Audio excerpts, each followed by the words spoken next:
Seperti pandungan, layakkanlah hatiku menyambutmu Tuhan. Seperti emas kau menyandarmu, biar hidupku berkenan padamu. Sebab Natal takkan berarti tanpa kasih-Mu.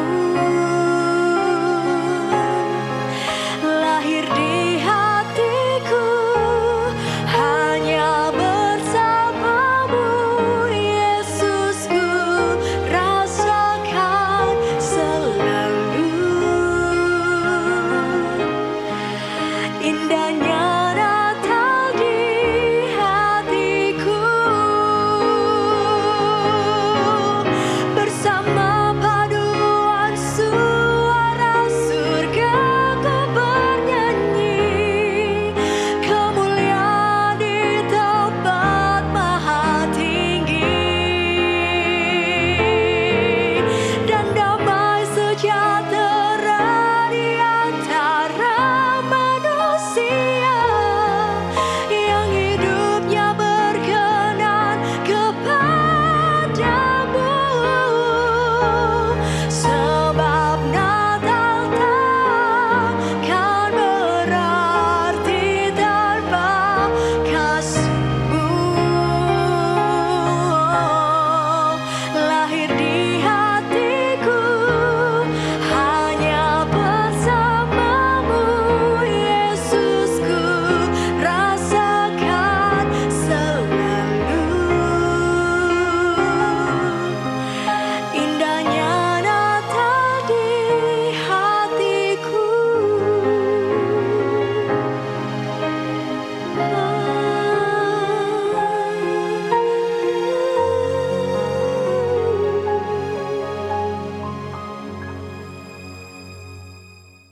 Shalom, sahabat Morning Grace yang dikasihi oleh Tuhan. Mari kita mengawali hari ini dengan bersama mendengarkan firman. Oleh karena itu, mari kita berdoa terlebih dahulu. Bapa di dalam sorga, kami mengucap syukur untuk kebaikan dan kasih serta kesetiaan Tuhan di dalam kehidupan kami. Oleh karena itu ya Tuhan, kami bersama rindu untuk boleh menjalani hari ini bersama dengan Tuhan, dengan mendengarkan firman Tuhan. Berkatilah setiap kami ya Tuhan, agar kebenaran firman-Mu ini menolong kami untuk kami boleh semakin memahami apa yang menjadi kerinduan Tuhan di dalam kehidupan kami. Dalam nama Tuhan Yesus Kristus kami berdoa. Amin.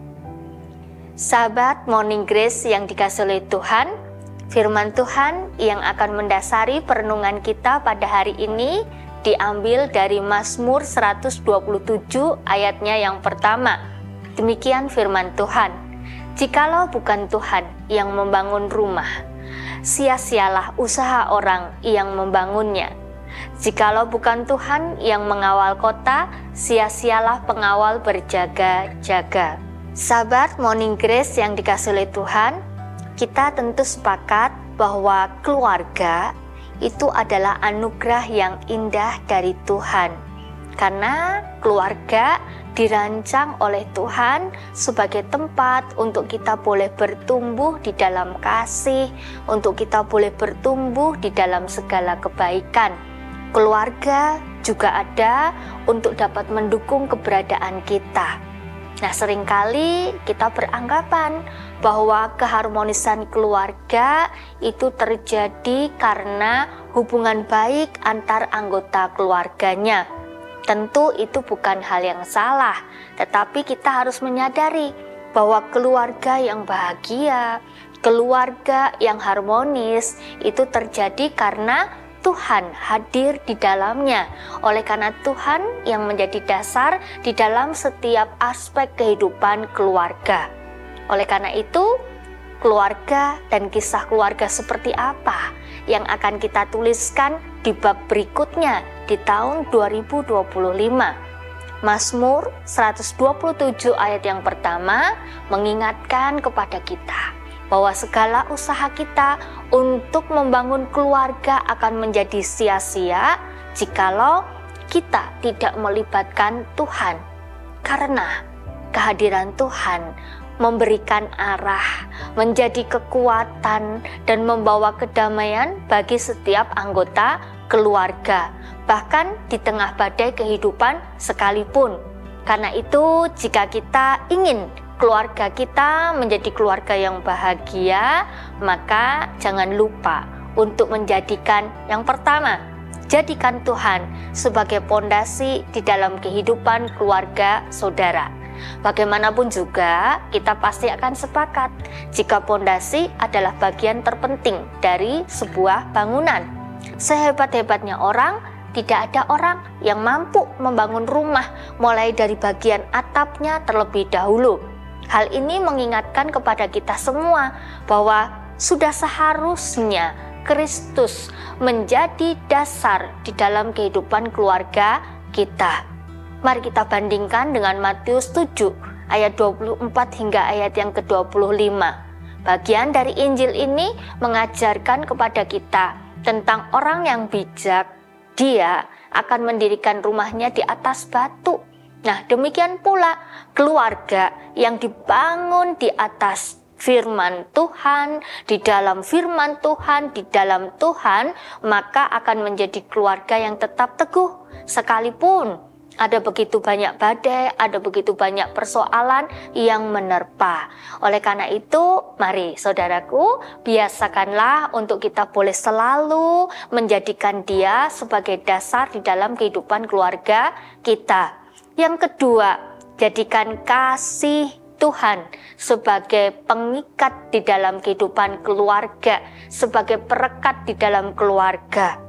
Tidak ada keluarga yang sempurna. Tidak ada pasangan yang pas, adanya dipas-paskan. Tidak ada pasangan yang cocok, adanya dicocok-cocokkan. Semakin kita menuntut dia, maka akan semakin tampak tidak sempurnanya dia. Karena itu, di dalam kehidupan keluarga, apapun peran kita, baik itu sebagai orang tua, sebagai suami, sebagai istri, ataupun sebagai anak, sangat penting untuk kita menjadikan kasih Tuhan sebagai kekuatan yang menyatukan, menjadikan kasih Tuhan sebagai perekat dalam kehidupan keluarga. Hanya dengan kasih Tuhan, setiap anggota keluarga akan dimampukan untuk saling mengampuni. Kasih yang akan membuat kita dapat saling menghargai satu dengan yang lain. Kasih yang dapat menolong kita untuk kita boleh saling menguatkan satu dengan yang lain. Nah, ketika Tuhan hadir, ketika kasih-Nya hadir di tengah kehidupan keluarga kita, maka keluarga kita akan menjadi keluarga yang penuh dengan damai sejahtera dan sukacita. Yang ketiga, kita harus menyadari bahwa bersama dengan Tuhan, setiap tantangan, setiap masalah, setiap pergumulan yang kita alami, kita hadapi, dapat kita jalani bersama dengan Tuhan Yesus. Kita tidak tahu, saudara, ketika kita ingin menuliskan kisah yang indah untuk tahun 2025, tetapi kita tidak tahu apa yang akan terjadi di tahun 2025. Yang pasti, tidak ada keluarga yang akan kemudian bebas dari yang namanya tantangan ataupun masalah kehidupan. Tetapi kita diingatkan bahwa ketika Tuhan ada di dalamnya, ketika Tuhan ada di dalam keluarga kita, maka keluarga kita akan dimampukan untuk boleh menjalani kehidupan berkeluarga dengan penuh syukur dan di dalam sukacita. Maka apa yang dapat dilakukan? Yang pertama adalah mari kita buat jadwal rutin untuk kita dapat melakukan ibadah bersama dengan keluarga, membaca firman bersama-sama, berdoa bersama-sama. Mari kita mulai membiasakan di tengah begitu banyaknya kesibukan kita masing-masing, kita dapat saling berbagi cerita kebaikan Tuhan di dalam kehidupan kita sehari-hari. Sehingga apa? Melalui setiap cerita kebaikan yang kita sharingkan, sesama anggota keluarga boleh semakin dikuatkan satu dengan yang lain. Tidak hanya itu, bahwa kita juga diajak untuk boleh menjadikan firman Tuhan sebagai panduan di dalam kita mengambil keputusan di dalam hidup ini. Dan jangan lupa untuk menjadikan keluarga kita keluarga yang bahagia, keluarga yang penuh dengan kedamaian, keluarga yang penuh dengan sukacita. Maka biasakanlah untuk menggunakan kata-kata ini. Yang pertama adalah terima kasih. Yang kedua, kata maaf. Mintalah maaf ketika kita merasa bahwa kita melakukan kesalahan. Yang ketiga, biasakanlah untuk mengatakan aku mengasihimu. Supaya apa? Supaya kehidupan keluarga kita boleh menjadi kehidupan keluarga yang penuh dengan cinta kasih Kristus. Tuhan Yesus memberkati. Mari kita berdoa. Terima kasih Tuhan, kebenaran firman-Mu mengajar kepada kami semua supaya kami boleh menjadikan Tuhan sebagai pondasi di dalam kehidupan keluarga kami. Kami rindu agar kehidupan keluarga kami di tahun 2025 boleh menjadi keluarga yang bahagia, keluarga yang penuh dengan sukacita, karena kami mendasarkan seluruh kehidupan keluarga kami di dalam Tuhan. Tuhan, kami tahu bahwa kami tidak mengerti apa yang akan terjadi di depan. Namun kami hendak menyerahkan dan mempercayakan seluruh anggota keluarga kami hanya ke dalam tangan Tuhan. Berkatilah setiap langkah kehidupan kami. Dalam nama Tuhan Yesus kami berdoa. Amin.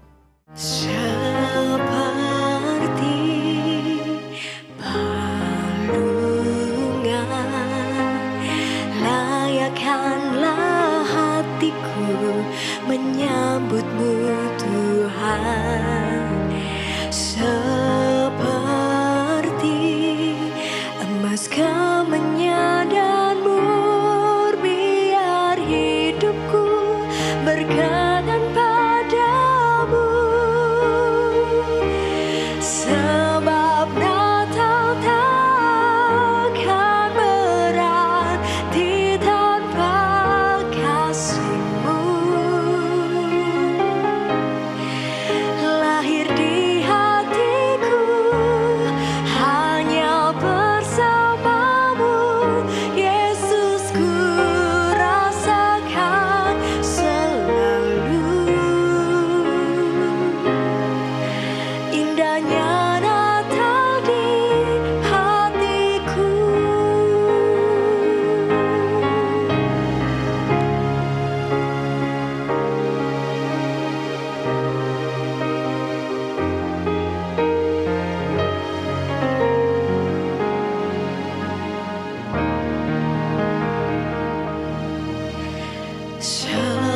Seperti palungan, layakkanlah hatiku menyambut-Mu Tuhan, seperti emas kemenyan dan mur, biar hidupku berkenan padamu. Sebab Natal takkan berarti tanpa kasih-Mu. Lahir di hatiku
Tuhan.